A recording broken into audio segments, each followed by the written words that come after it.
Sir, मेकलवाड़ी हलचल की school परिक्रमा में आप सभी का स्वागत है।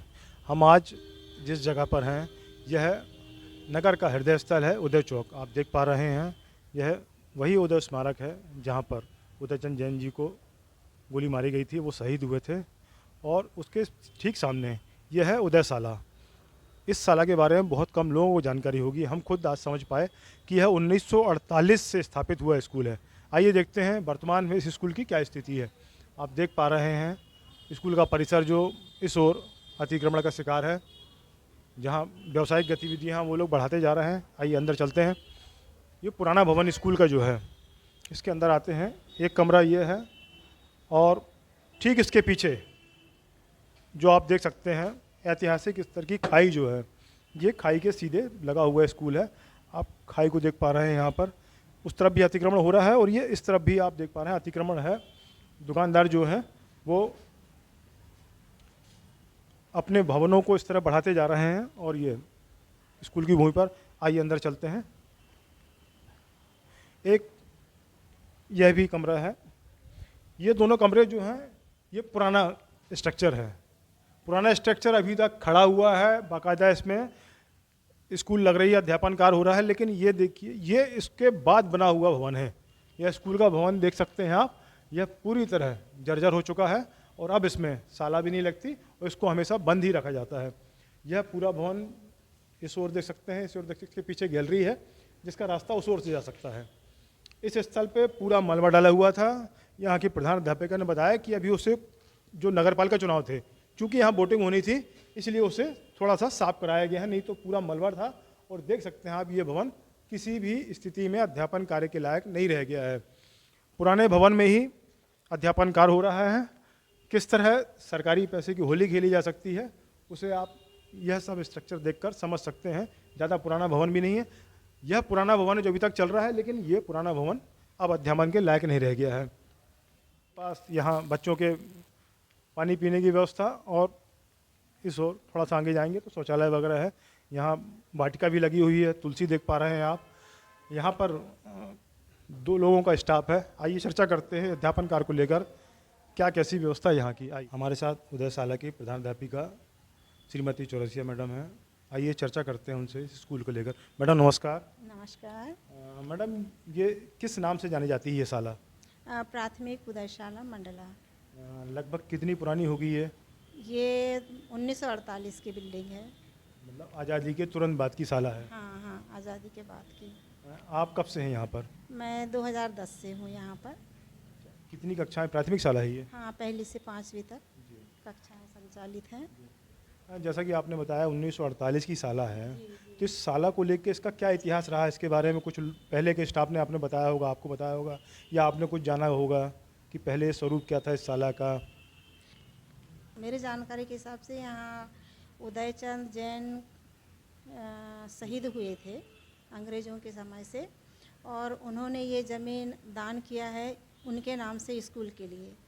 तो आज भी ये उन्हीं के नाम से स्कूल संचालित है और 16 अगस्त को उदयचंद जैन के माला अर्पण कर करके उनका स्वागत किया जाता है, याद किया जाता है उन्हें। यानी जैसा कि पहले स्टाफ या पुराने लोग आते होंगे, वो बताते होंगे कि ये क्या स्वरूप रहा है इस शाला का, कितना महत्व था इस शाला का उस समय, क्योंकि बहुत कम शाला रही होंगी निश्चित है आज़ादी के तुरंत बाद। हाँ, ये बहुत पुराना स्कूल है। पहले इतने स्कूल नहीं थे मंडला में, और ये उदय चौक में है तो इसको बहुत महत्व दिया जाता था और बहुत ज़्यादा बच्चे यहाँ पे पढ़ते थे। पर आज के समय में अब बिल्डिंग की स्थिति ख़राब हो चुकी है और इस चौक में अब गेट के सामने भी ऑटो, इतने ज़्यादा ऑटो रुकते हैं कि गार्जियन बच्चों को यहाँ भेजना नहीं चाहते हैं। आने जाने की रास्ता जाम हो जाती है। बिल्डिंग पूरी गिर चुकी है, कभी भी दुर्घटना हो सकती है और इस समय बहुत कम बच्चे यहाँ पर दर्ज हैं। पहले जैसे आपने बताया बहुत बच्चे थे, लगभग क्या स्ट्रेंथ रही होगी?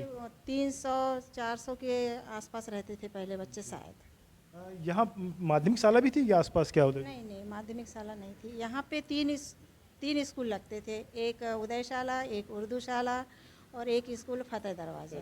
जी, अब ये सबकी बिल्डिंगें अलग बन चुकी हैं, पर उदयशाला की बस बिल्डिंग नहीं बनी अभी तक। तो अभी हाल ही में कितने बच्चे पढ़ रहे हैं यहाँ? अभी 15 बच्चे हैं। आप लोग 2 ही लोग का स्टाफ है सिर्फ? एक का स्टाफ है। आप अकेले हैं? आप अतिथि? हाँ, अतिथि हैं, अभी आए हैं। तो अकेले हैं, बच्चे हैं, कैसी क्या पढ़ाई चल रही होगी? पढ़ाई अच्छी चलती है, अब गेस्ट टीचर भी है और 15 बच्चे हैं, तो पढ़ाई तो बहुत अच्छी चलती है। अभिभावक लोगों का बहुत सहयोग रहता है। बच्चे जो यहाँ पढ़ रहे हैं, हम क्या माने आर्थिक स्थिति से किस स्थिति के लोग होंगे यहाँ पर? यहाँ पर बच्चे तो कमज़ोर, आर्थिक स्थिति जिनकी कमज़ोर है वही आते हैं, जिनके पास पैसा है सब प्राइवेट में जाते हैं।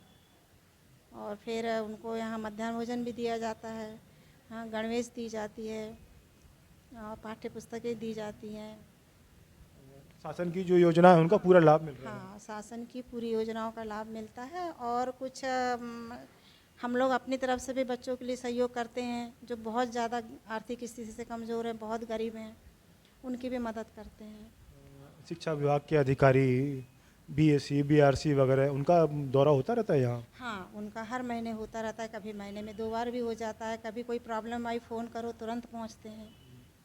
अभी कैंपस एकत्रीकरण करके योजना पर साल भर पहले चालू हुई थी कि एक कैंपस के आसपास 3-4 स्कूल यदि हैं तो उनको एकत्रीकरण करके वो व्यवस्था, तो है ये स्कूल ऐसे कुछ में शामिल हुआ है क्या? हाँ, हाँ, हमारे यहाँ उर्दू शाला है, पहले यहीं लग दिया गया है।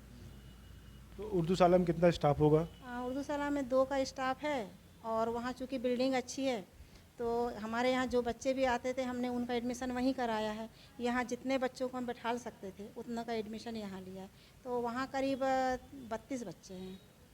उर्दू शाला में कॉन्सेप्ट ही अलग होगा और पाठ्यक्रम भी अलग होगा क्या? नहीं नहीं नहीं, उसका नाम सिर्फ उर्दू है, बाकी पढ़ाई में अपनी हिंदी की जो होती है, गवर्नमेंट की जो पढ़ाई वही होती है। मतलब पूरा सिस्टम यहीं का है, नाम उर्दू शाला? हाँ हाँ, उर्दू सिर्फ नाम है उनका। आपने बताया कि सामने गेट पर जो ऑटो वगैरह खड़े रहते हैं, बच्चों को आने या छुट्टी समय दिक्कत, निसंदेह दिक्कत होती होगी और हल्ला गुल्ला भी होता होगा, तो इसकी शिकायत कभी प्रशासन से आपने की?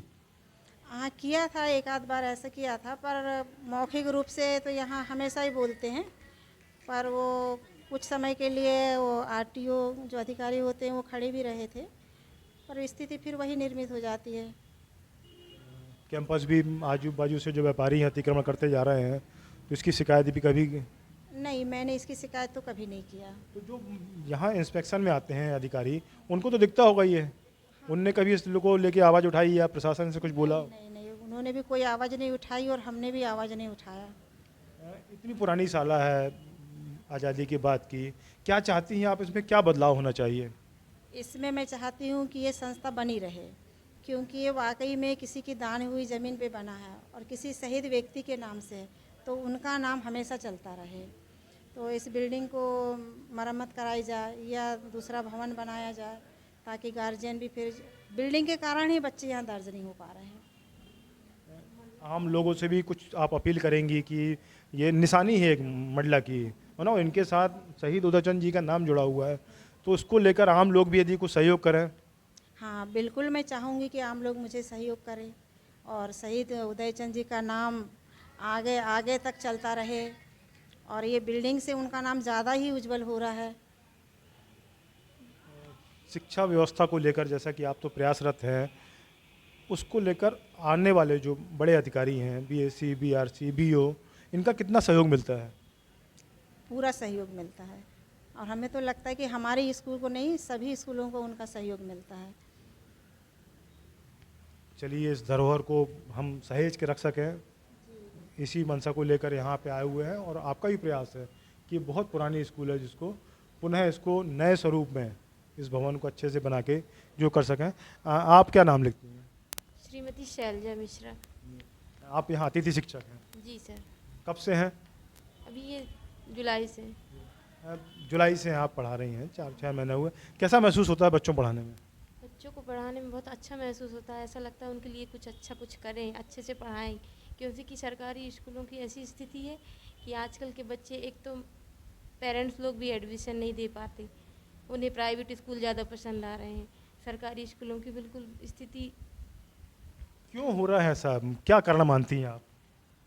अपने कारण तो सर इसका कुछ नहीं है, क्योंकि सरकारी स्कूलों में पढ़ाई बहुत उचित, सब तामझाम देखता है अभिभावक कि बिल्डिंग बहुत अच्छी है, यहाँ ये अच्छा है, वहाँ वो अच्छा है, पढ़ाई जैसी भी हो, गार्जियनों की जो होमवर्क दिया जाता है बच्चे नहीं करते हैं, गार्जियन करते हैं। और सरकारी स्कूल में क्या है कि 10 बजे से बच्चों को लाके खड़े कर देते हैं, सब अपने अपने काम में चले जाते हैं।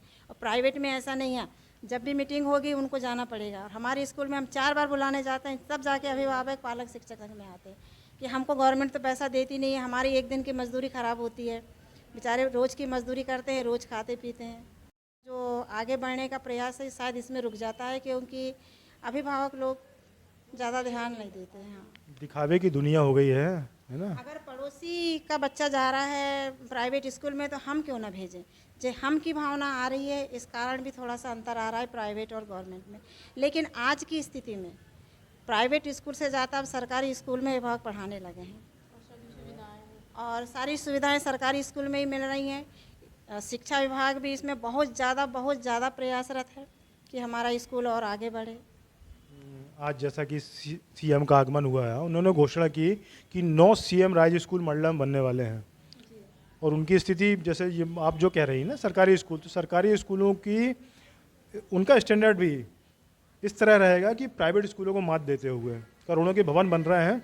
तो उससे क्या लगता है कि सरकारी स्कूल की स्थिति बदलेगी अब? हाँ, बदल सकती है सरकारी। गार्जियनों से क्या अपील करना चाहेंगे आप, जो बच्चे जो प्राइवेट स्कूल के पीछे दौड़ रहे हैं, जो गार्जियंस उनके? हाँ, अभिभावकों से मैं ये अपील करना चाहूँगी कि सरकार अपनी है, और सरकार जो फ़ायदा ग्राम आपको दे रही है, बच्चों को दे रही है, तो उसका भरपूर फ़ायदा उठाएं और शिक्षकों का भरपूर सहयोग करें, बच्चों के ऊपर विशेष ध्यान दें। दूसरी की बातों में सामने वाला क्या कर रहा है इस ओर बिल्कुल ध्यान न दें। एक मानसिकता भी होती है कि जो चीज़ अपने को बहुत आसानी से मिलती है, हम उसकी कद्र नहीं करते। हाँ, ये बात बिल्कुल सही है। और अभिभावकों की मैं ज़्यादा गलतियाँ इसलिए निकालना चाहूँगी, वो बिल्कुल बच्चों के ऊपर से लापरवाह रहते हैं। वो और उसका मेन कारण है आर्थिक स्थिति। अगर वो कमाएंगे नहीं तो अपना भरण पोषण कैसे करेंगे। यहाँ तक कि बच्चों से भी काम कराते हैं। जो आती है बच्चों की माँ, अब वो झाड़ू पोछा बर्तन करती है, कहती है हम अपने बच्चों को लेके जाएंगे साथ में, हम मांजते हैं तो वो धोते हैं बर्तन। तो ये सारी भी प्रॉब्लम थोड़ी शिक्षा स्तर को गिरा रही है। यहाँ जो जैसा कि आपने बताया गार्जियंस हैं, उनकी आर्थिक स्थिति तो बेहतर बनाए सरकार प्रयास कर ही रही है। आप लोगों से क्या अपील करते हैं कि इन स्कूलों के स्तर को, जैसे आपने कि बोला कि अभिभावक अपने बच्चों को प्राइवेट स्कूल से इन स्कूलों में पढ़ाएं, यहाँ पूरी सुविधाएं हैं, तो उससे क्या स्थिति बदलेगी? स्थिति बदल भी सकती है, अभिभावक के ऊपर निर्भर करता है, क्योंकि शिक्षकों की तो कोई गलती नहीं है।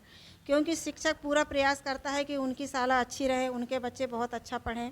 अगर वो 4 बार अभिभावक के घर बच्चों को लेने भी जाते हैं तो अभी हम नहीं भेजेंगे, हमारा बच्चा ये काम कर रहा है, ये काम कर रहा है, ये मैक्सिमम अभिभावकों की भाषा रहती है। चलिए, परेशानी तो है। हम आपसे जानना चाहेंगे, जैसा कि आपने बताया 1948 का स्कूल था, तो इस स्कूल से पढ़ने वाले कुछ ऐसे छात्र हों जो बहुत बड़े पद में गए हों, ऐसी कुछ जानकारी आपको हो? नहीं, मुझे तो इतनी जानकारी अभी नहीं है, जानकारी नहीं है मुझे। चलिए, आपने समय दिया, आपका बहुत बहुत धन्यवाद। जी जी, धन्यवाद। धन्यवाद।